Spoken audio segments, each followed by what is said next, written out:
रेनू और उसका भाई विशाल, दोनों की उम्र तो बहुत कम थी, लेकिन छोटी सी उम्र में ही उनके ऊपर दुखों का पहाड़ टूट पड़ता है। क्यों हमें मम्मी पापा छोड़कर चले गए? अरे रोती क्यों हो, हम हैं न। लेकिन खाने और घर चलाने के लिए पैसा कहाँ से आएगा? पापा थे तो वो लेकर आते थे। अब हम लोग क्या करेंगे बताओ? मैं देखता हूँ, कल कोई काम जरूर ढूंढ लूंगा मैं। अगले दिन सुबह विशाल उठकर काम देखने जाता है। काम खोजते खोजते रात हो जाती है। कहीं काम ही नहीं मिलता है। वह घर लौटकर आता है। क्या हुआ भैया, कहीं कोई काम मिला या नहीं? कहीं काम ही नहीं मिला। बच्चा समझ के कोई काम देने को तैयार ही नहीं है। अगले दिन फिर विशाल काम देखने के लिए जाता है। आज भी इतना समय हो गया, लेकिन कहीं कोई काम नहीं मिला। तभी उसे होटल की दुकान नजर आती है, जहां एक लड़का बर्तन धो रहा था। लगता है मुझे भी यही काम करना पड़ेगा, नहीं तो हम लोग भूखे मर जाएंगे। और विशाल उस होटल वाले के पास काम पर लग जाता है और बर्तन धोने लगता है। और शाम को कुछ पैसे मिलते हैं तो दाल चावल घर पर लाता है और अपनी बहन से कहता है, ये कुछ दाल चावल लाया हूँ, इसे पकाओ, भूख लगी है, कुछ खाया जाए। पहले नल से पानी लेकर आती हूँ, तब खाना बनाते हैं। रेनू नल से पानी लेने जाती है। तभी कुछ औरतें उसे देखकर बातें करती हैं। आई देखो, इसका भाई होटल पर सबके जूठे बर्तन साफ करता है, पूरे होटल का गंदगी साफ करता है, पूरा दिन गंदगी में हाथ डालता है। ऐसे लोगों का हमें अपने नल पर पानी नहीं भरने देना चाहिए। हमारे बर्तनों में भी गंदगी आ जाएगी। ऐ लड़की, यहाँ से तू पानी नहीं भरेगी।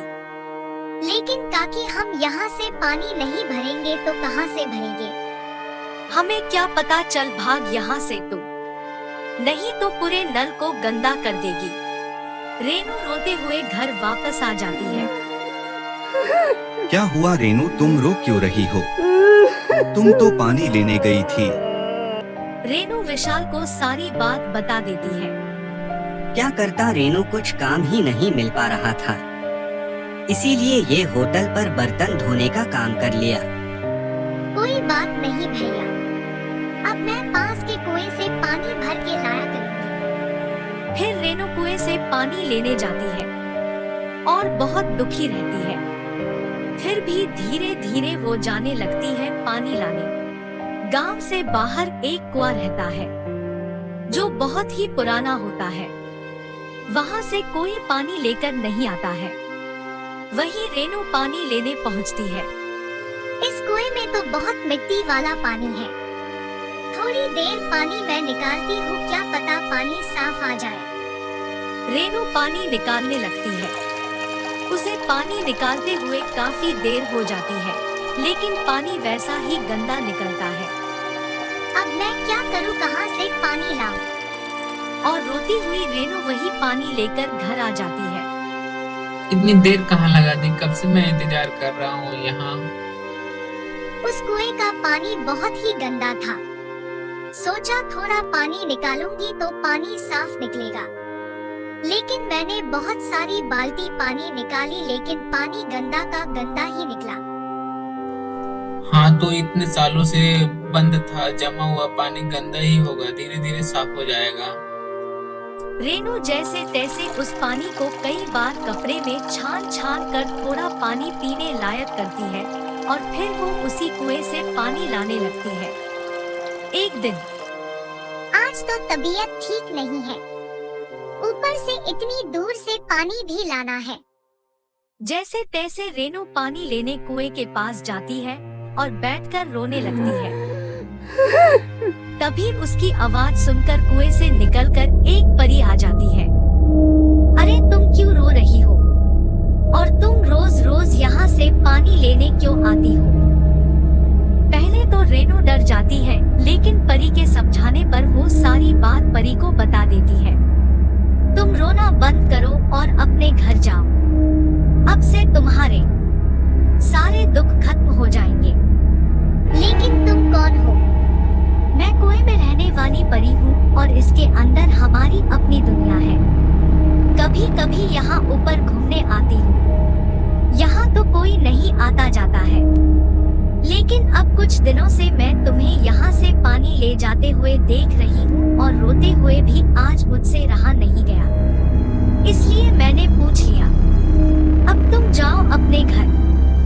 रेनू घर आ जाती है। तभी विशाल आता है। अरे रेनू, आज लेटी हुई क्यों हो? क्या बात है? रेनू उसे अपनी तबीयत के बारे में बताती है।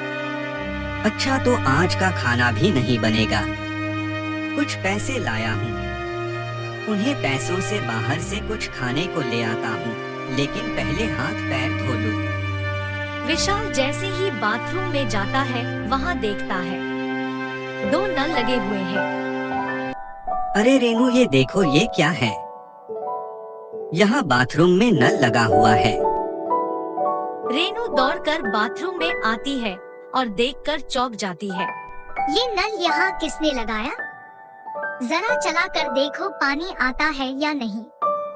जैसे ही विशाल नल चलाता है, उसमें से सोना निकलने लगता है। वो लोग कुछ समझ ही नहीं पाते हैं। तभी रेनू बोलती है, ये क्या, इसमें से तो बेकार पिला सा पानी निकल रहा है। फिर रेनू भागकर दूसरा नल चलाती है, तो उसमें से पैसे निकलने लगते हैं। लेकिन ये हमारे घर में कैसे आया? भैया, मैंने बताया था ना कि मुझे परी मिली थी। शायद उसी ने नल लगाए होंगे। अब हमारे दुख के दिन चले गए। हाँ, तुमने सही किया। अब मैं कुछ खाने को लेकर आता हूँ। विशाल जल्दी से बाजार से खाने को कुछ लेकर आता है और दोनों खाना खाकर सो जाते हैं। अगली सुबह। चलो सुबह जल्दी उठो, आज हम लोगों को बहुत सारा सामान खरीदने जाना है। दोनों बाजार जाते हैं और घर का सारा सामान लेकर आते हैं और अपने घर में एक पानी का नल भी लगवा लेते हैं। ये सब देखकर गांव की एक औरत बिमला बोलती है, अरे ये देखो, ये पड़ोस के विशाल और रेनू ने अपने घर में नल लगवा लिया है और सुबह से बाजार के चक्कर काट रहे हैं। पता नहीं इतने पैसे कहाँ से आ गए इनके पास। क्या पता माँ बाप कुछ पैसे छोड़ गए हो, उसी से ये सब लेकर आ रहे होंगे। कुछ ना कुछ गड़बड़ जरूर है। ऐसे ही कुछ दिन बीत जाते हैं और एक दिन रेनू बोलती है, भैया, हम पूरे दिन घर में रहते हैं, ऐसे में सबको शक हो जाएगा। इस जादुई नल से कुछ पैसे लेकर कोई काम खोल ले जिससे किसी को शक ना हो। और विशाल नल के पास जाकर नल चलाता है। नल सोने का बन जाता है और सोना देने लग जाता है। ऐसे ही दूसरी बार नल चलाता है तो वो पैसे का बन जाता है और पैसा देने लग जाता है। पैसे से आज सुबह ही काम खोलूंगा।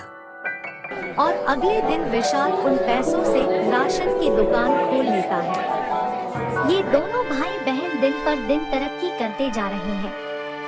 होटल पर काम करते करते इतना कोई अमीर बनता है, क्या कोई जरूर इन्होंने कहीं चोरी करी होगी। ऐसा क्यों बोलती हो काकी?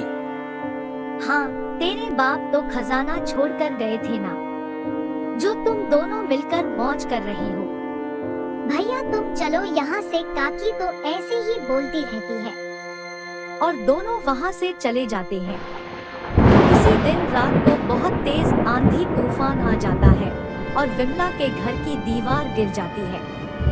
विमला जोर जोर से चिल्लाने लगती है, मेरे पति को बचाओ बचाओ। आस पड़ोस के लोग राकेश को मलबे से निकालते हैं और हॉस्पिटल में भर्ती करवा देती है। इनके इलाज में हमारा सारा पैसा खर्च हो गया है। अब तो घर में भी कुछ खाने को ही नहीं बचा है। समझ नहीं आ रहा क्या करूं। ऐसे करती हूँ विशाल की दुकान पर जाती हूँ। विमला विशाल की दुकान पर आती है और विशाल को सारी बात बता देती है। काकी तुम पहले क्यों नहीं आई? जितना राशन चाहिए ले जाओ, पैसे की चिंता मत करना। बेटा तुम मेरा घर अपने पास गिरवी रख लो और मुझे कुछ पैसे दे दो जिससे मैं तुम्हारे काका का इलाज करवा सकूं। तुम घर जाओ काकी, मैं पैसे लेकर आता हूँ। विशाल अपने जादुई नल को चलाता है और वो सोने का बनकर उसे सोना देने लगता है। दूसरी बार वो नल चलाता है तो वो नल उसको पैसा देने लग जाता है और वो सब कुछ लेकर काकी के पास जाता है। काकी ये लो, अब काका का अच्छे से इलाज करवाओ।